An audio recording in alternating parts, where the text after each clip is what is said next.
Nós vamos falar hoje de hermenêutica e interpretação literal ou não das escrituras e a importância do contexto histórico. Tudo isso a partir deste livrinho aqui do Michael Bird chamado Toda a Escritura é 7 perspectivas que todo cristão deveria ter sobre a Bíblia. Então nós temos um conteúdo aqui bem importante para a sua leitura das escrituras e eu diria que muitos de nós cristãos precisamos urgentemente calibrar as nossas mentes para ler a Bíblia de maneira correta, inclusive quebrar alguns paradigmas que nós temos sobre a leitura das escrituras. O Michael Bird faz isso aqui de maneiras excelentes nesse livro. Eu tenho algumas críticas também a ele que eu vou fazer daqui a pouco, mas há capítulos aqui muito importantes para você que quer ler a Bíblia melhor e que quer ler a Bíblia, vamos dizer, com mais assertividade. É um livro publicado aqui pela editora Thomas Nelson Brasil e lendo esse livro e tentando escolher os melhores capítulos dele, eu cheguei até aqui na conclusão de que os melhores capítulos para mim são os capítulos 4 e 5 e é por eles que eu quero passar aqui com você nesse vídeo. Então o capítulo 4 se chama A Bíblia é para o nosso tempo, mas não sobre o nosso tempo. E o capítulo 5 é devemos interpretar a Bíblia de forma séria, mas nem sempre de forma literal.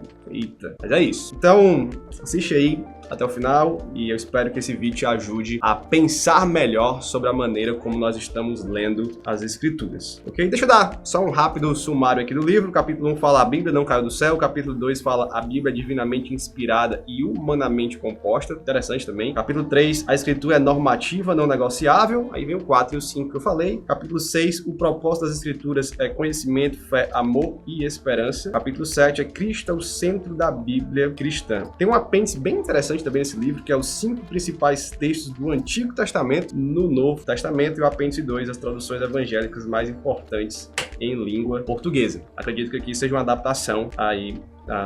Ele deve ter escrito da língua inglesa e aqui os tradutores colocaram da língua portuguesa, tá? Então vamos para o capítulo 4 e para o capítulo 5. Eu vou acompanhar aqui algumas coisas e ideias do Michael Bird com vocês e, logicamente, desenvolver aqui o meu pensamento sobre esses pontos que ele colocou. Então o capítulo 4 aqui está na página 99 e começa com essa afirmação. A Bíblia é para o nosso tempo, mas não sobre o nosso tempo. Por que isso é muito importante? E aqui eu estou concordando com o Michael Bird, no capítulo 4 como no capítulo 5. Se você acha que a Bíblia é escrita sobre o nosso tempo, nós vamos começar a fazer algumas leituras anacrônicas das escrituras. Nós vamos começar a colocar o nosso tempo aqui, a nossa cultura, as nossas cosmovisões de hoje, o jeito que o mundo funciona hoje, como se funcionasse no tempo bíblico. Então nós vamos ler textos e achar que esses textos estão falando de coisas que nós conhecemos hoje, que são normais à nossa mente hoje, que não são do mundo bíblico. E nessas coisas há diferenças de interpretação, tá? Já vou exemplificar isso aqui para você. Então o que o Michael Bird está dizendo é, nós não podemos ler a Bíblia como se ela falasse sobre o nosso mundo 2022, né? Pleno 2022, ano da tecnologia, você achando que a Bíblia ainda fala sobre os dias atuais, foi escrita nos dias atuais. Não foi, nós precisamos voltar ao passado, voltar ao contexto histórico das escrituras. Tem um autor que fala exatamente a mesma coisa e ele se repete nisso, que é o John Walton. O John Walton, quando ele escreve sobre Gênesis 1 e quando ele escreve sobre o mundo perdido de Adão e Eva, e nos outros livros dele também, ele sempre está repetindo uma frase que eu também concordo e que você precisa atentar. É que a Bíblia foi escrita para nós, mas não é sobre nós. Não é sobre o nosso tempo, sobre a nossa cultura, o jeito que o nosso mundo funciona hoje, o que nós pensamos sobre ciência hoje, sobre o movimento político hoje, a estrutura da sociedade, das relações, não foi escrita,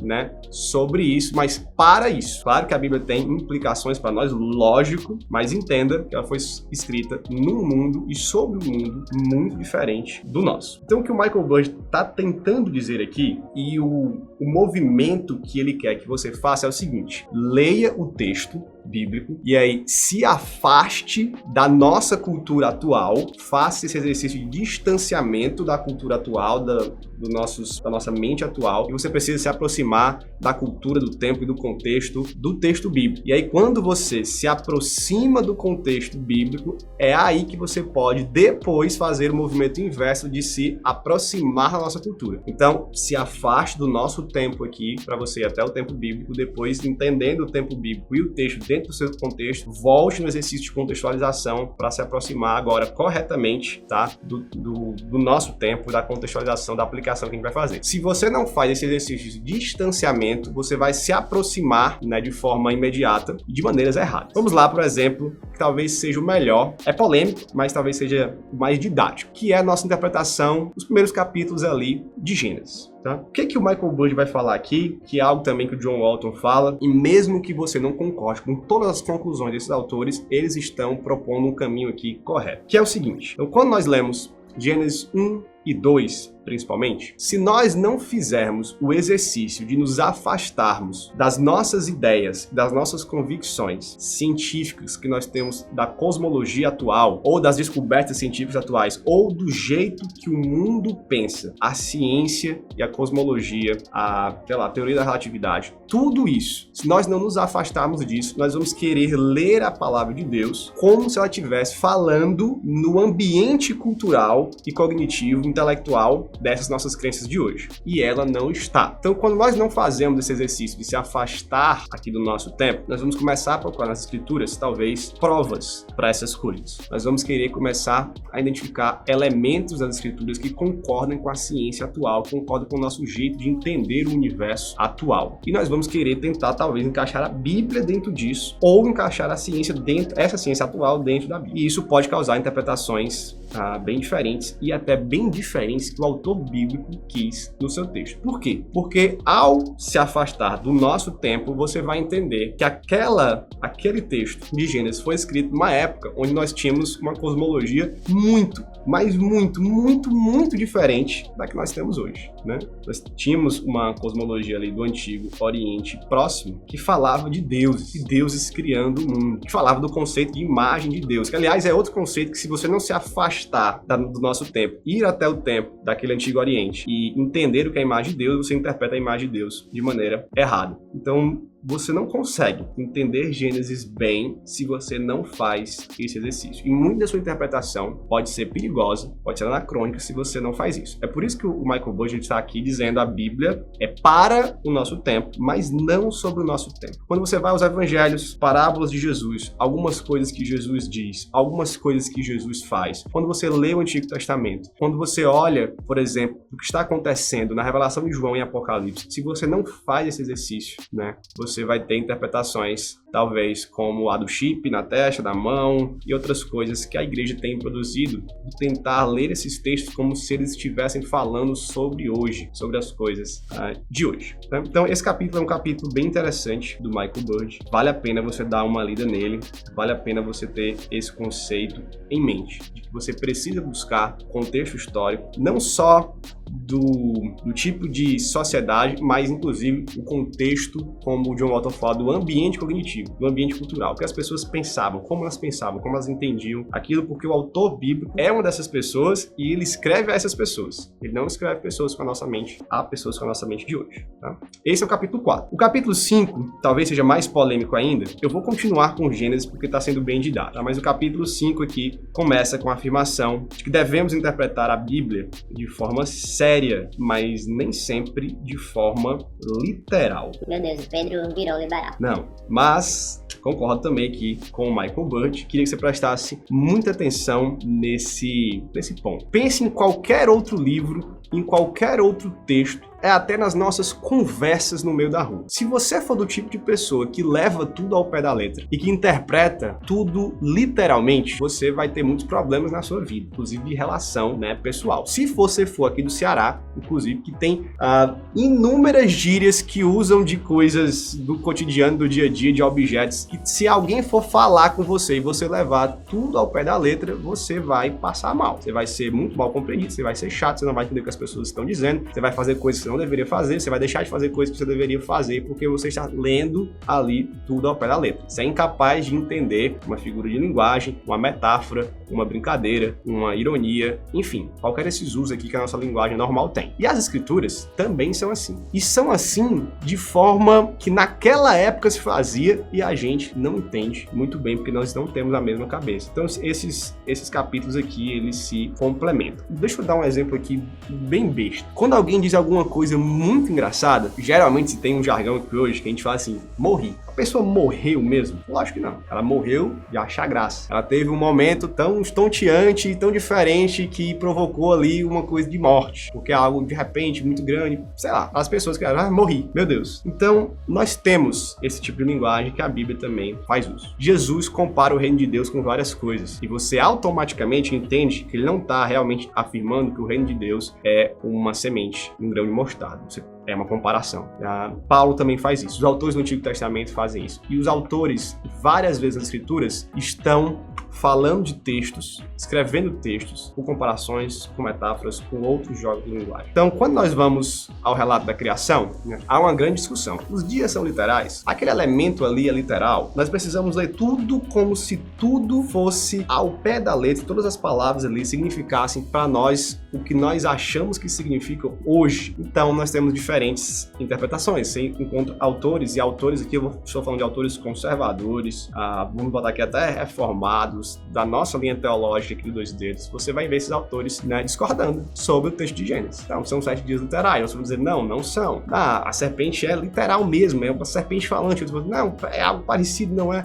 Várias outras coisas que aparecem em Gênesis. Por que esses autores podem discordar entre si e eles não são heréticos? Alguns podem até ser contra as discordâncias, mas nas que eu estou falando aqui. Porque o texto dá abertura para, entendendo a cosmologia daquele tempo, entendendo que talvez os dias ali não precisem ser de 24 horas, né? Há autores como J.K. Bill que defendem que ali nós temos um tempo simbólico de demonstração de o Éden é um templo e o templo levava 7 dias para a consagração, e aí nós temos então ali o texto bíblico falando em 7 dias como se Deus estivesse consagrando o templo, e o Bill é um autor bem conservador, né? Então nós temos diferentes interpretações porque não se tem certeza se o texto ali foi escrito para ser interpretado de forma literal, né? Lembre que nós estamos falando de um tempo antigo, de uma outra mentalidade, e assim como Gênesis, há outros textos que são da mesma forma. Pedro, isso deixa a leitura da Bíblia complicada. E eu vou dizer que sim e que não. Não tenha medo dessas coisas, porque a Bíblia, em muitas coisas, ela é clara, principalmente naquilo que é principal, aquilo que é essencial para a nossa fé, né? No Evangelho, na história de Jesus, a Bíblia é clara, a gente não vai encontrar grandes dificuldades. Agora, se você quer se aprofundar em alguns temas, você quer estudar hermenêutica, se você quer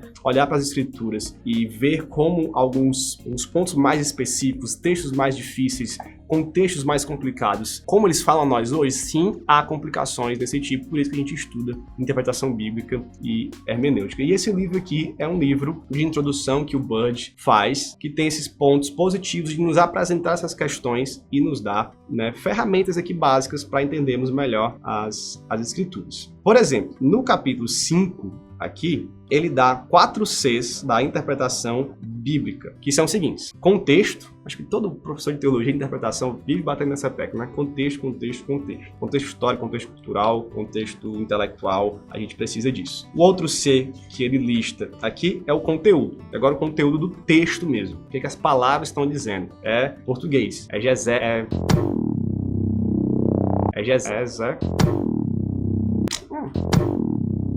Vai sair, vai fazer piada comigo, não, cara? Vai.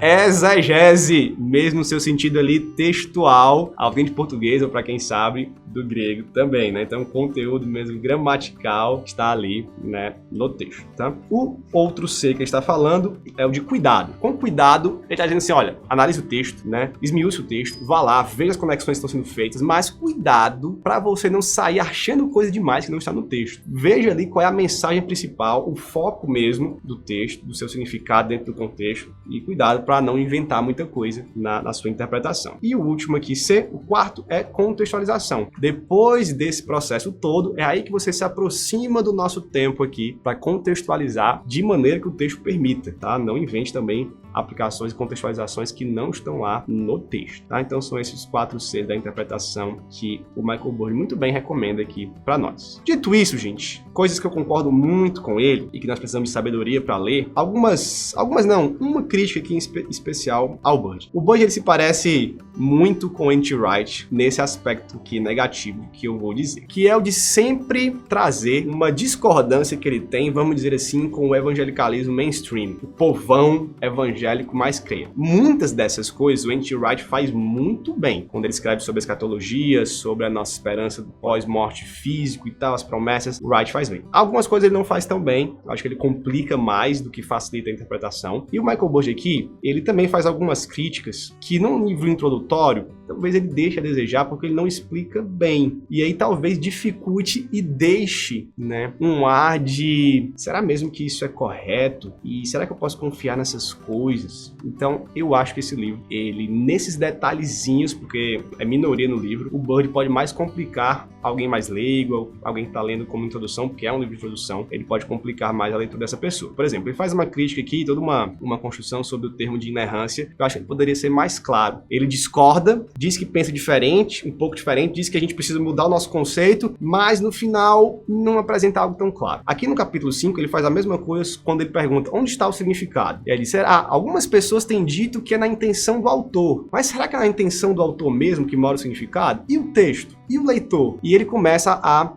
discordar, construir a visão dele, mas para mim também não fica tão claro, porque eu consigo concordar com ele com a conclusão de que o significado ele é produzido por uma interação de autor, texto e leitor. É lógico, isso é óbvio, né? O significado parte de mim também, porque sou eu que estou interpretando, mas eu não entendo onde ele quer chegar com isso de dizer que não é só na intenção autoral, de que eu faço parte do significado. Eu não sei se ele está me colocando só como aquele que interpreta ou como aquele que vai lançar significado em cima do texto. Então, ele é meio dúbio nisso aqui também, deveria ter mais páginas sobre isso, ou ele deveria deixar essa discussão com um livro maior. Então essa é a minha crítica aqui ao Michael Burry, e é um livro que vale a pena você ler. Sim, tem muita coisa boa nele, muita coisa introdutória aqui, bem bacana sobre as escrituras. Ok, esse é o review de hoje, deve estar bem grande, mas a gente vai trazer conteúdo mesmo para você sobre livros, sobre nossa opinião, sobre teologia aqui neste canal. E não esqueça do Clube Review, um clube que, entrega esta caixinha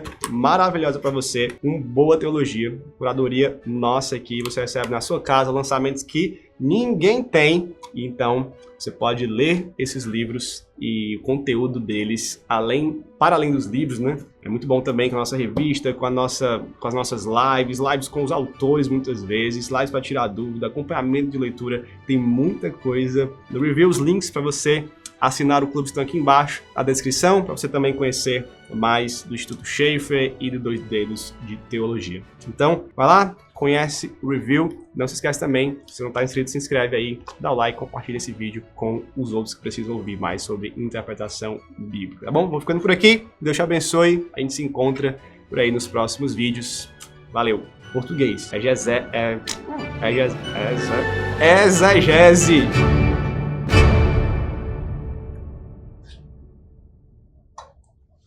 Vai jogar?